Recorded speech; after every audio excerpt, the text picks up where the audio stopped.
Hola amigos, saludos a todos. Hoy vamos a hacer un experimento que consiste en lo siguiente. Vamos a dejar caer dentro de un tubo de cobre, un imán. Y vamos a ver qué es lo que ocurre. He montado este aparatito. Esto que ustedes ven aquí son dos circuitos electrónicos que están relacionados con estos sensores que ustedes ven aquí. Este es un sensor y este es otro. Uno aquí y otro en este lado.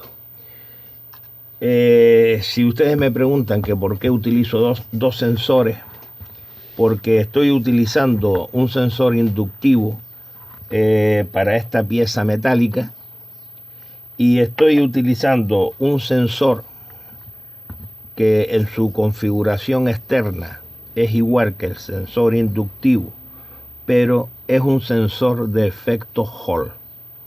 Es decir, igual que este, pero en su configuración interna es de efecto Hall.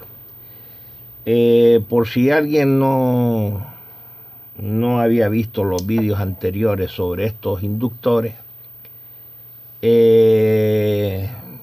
pueden verlo, los remito a que vean algunos vídeos míos sobre los mismos inductores, estos que estoy hablando ahora.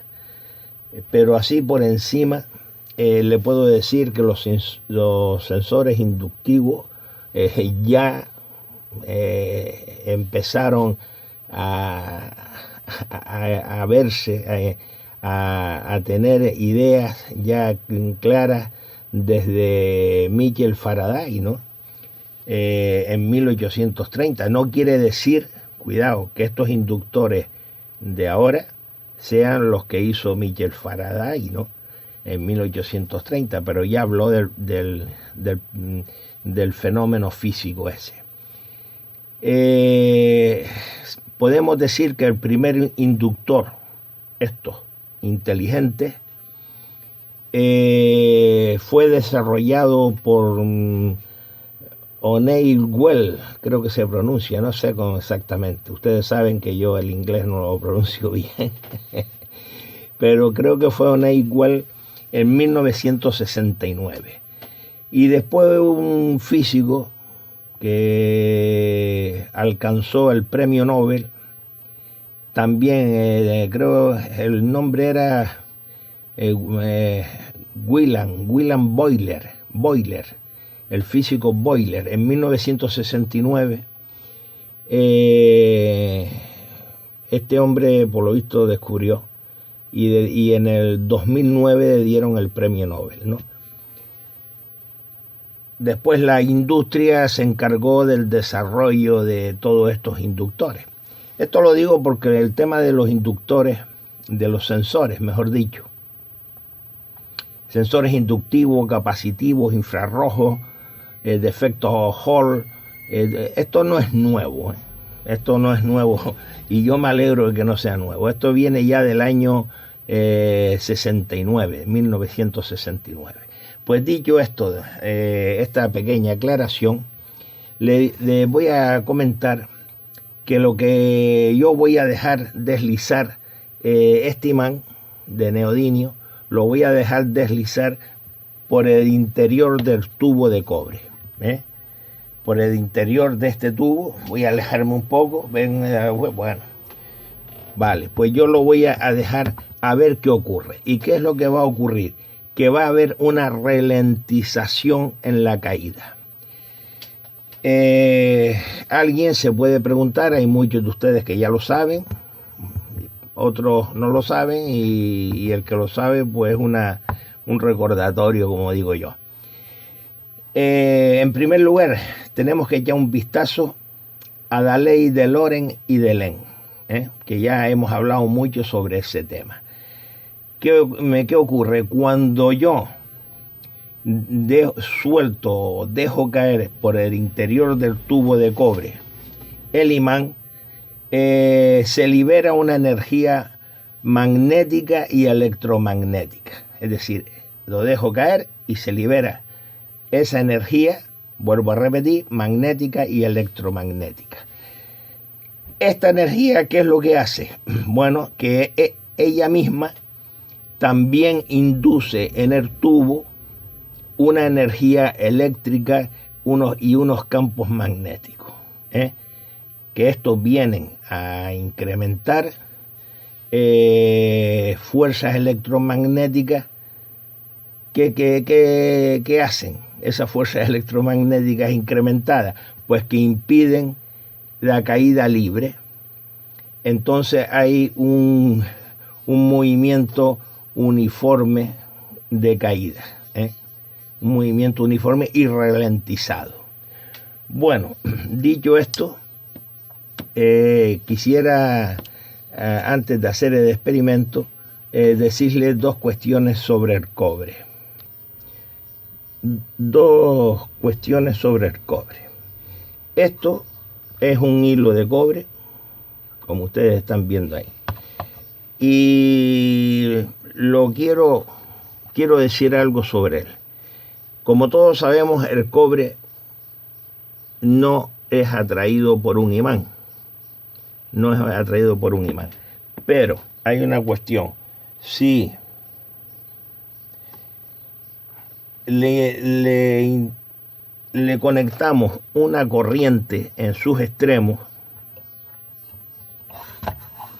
en este caso es una corriente continua,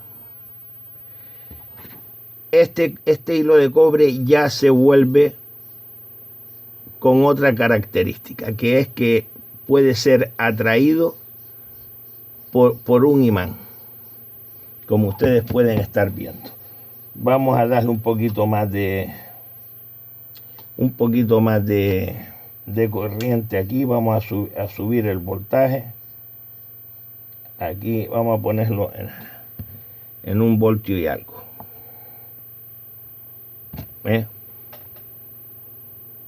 Aquí pueden ver ustedes cómo el imán intenta, el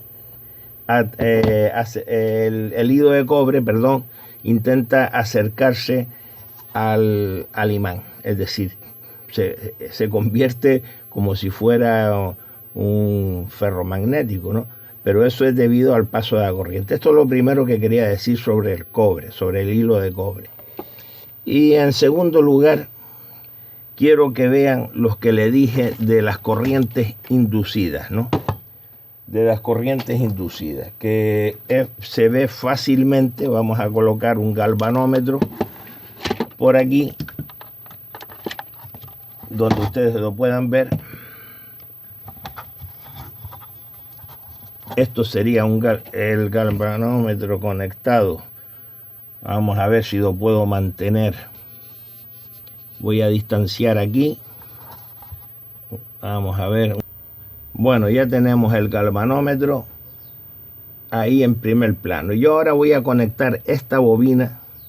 La voy a poner aquí, no conectarla, la voy a poner en medio del tubo de cobre, así.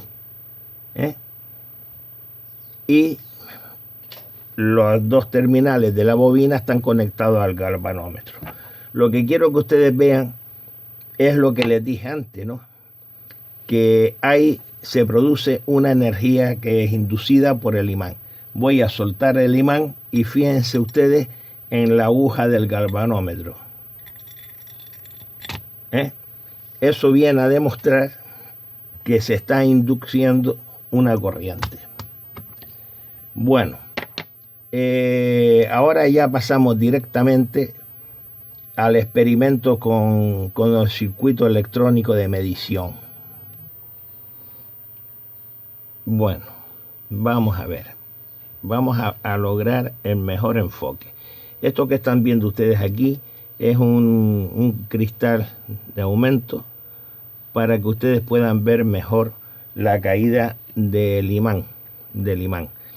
Estos son los diodos LED que van a detectar mediante un circuito electrónico el retardo en la caída. Vamos a probar con una luz infrarroja, no. No, creo que es mejor quitarla, sí. Bueno, fíjense en el retardo que se produce en el diodo, en los diodos LED. Voy a dejarlo, ahí va. Ese ha sido desde el momento que yo he dejado caer por el tubo los imanes de neodimio, ha sido el tiempo. Que tengo aquí un cronómetro y en pruebas anteriores que hice antes del vídeo hay una diferencia sustancial entre la caída libre de cualquier objeto metálico y los imanes. Sufren un retardo. Ahora vamos a probar o a ver qué ocurre para que vean que el destello es muy rápido con la caída por el tubo, pero en este caso no de un imán, sino de un objeto metálico, ¿no? Para que vean la rapidez del mismo. Vamos a ver, porque tengo aquí una cantidad de cables para poder conectarlo. Vamos a ver. Ahora tenemos conectado el otro sensor que nos va a detectar la caída de la pieza metálica, ¿no? Fíjense la diferencia que hay entre la pieza metálica y el imán. Lo dejo caer por el mismo tubo de cobre. Vamos a dejarlo que se deslice y fíjense la rapidez. Apenas hemos podido ver el destello del diodo LED. Fíjense otra vez, vuelvo a hacer la prueba. Apenas vemos ese destello. En cambio, si dejamos deslizar el imán, veremos el retardo que se produce.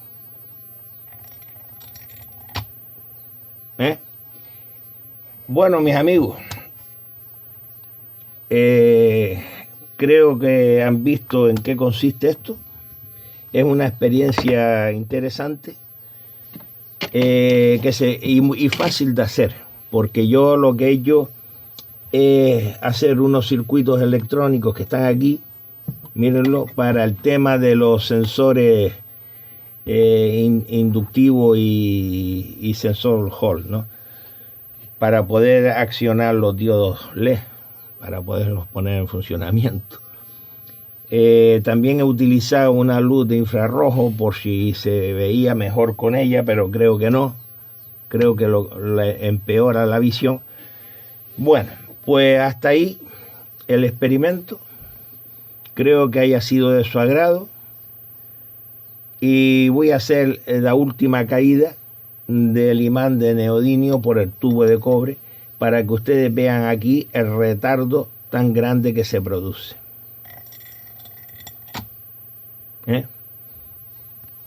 Se produce un retardo bastante considerable, que es debido a lo que expliqué al principio del vídeo y respecto a la caída de un objeto que no sea un imán, como por ejemplo un objeto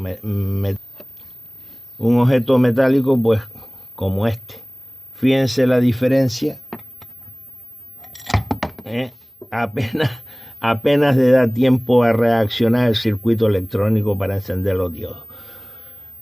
Pues nada, mis amigos, esto es todo. Quédense con los conceptos básicos. Le pueden hacer un repaso de la ley de Lorenz, de Lenz, como dije al principio, y estudiar por qué el imán tiene una caída uniforme, retardada, que es muy interesante. Pues nada, un fuerte abrazo desde Canarias para todos mis amigos. Hasta siempre.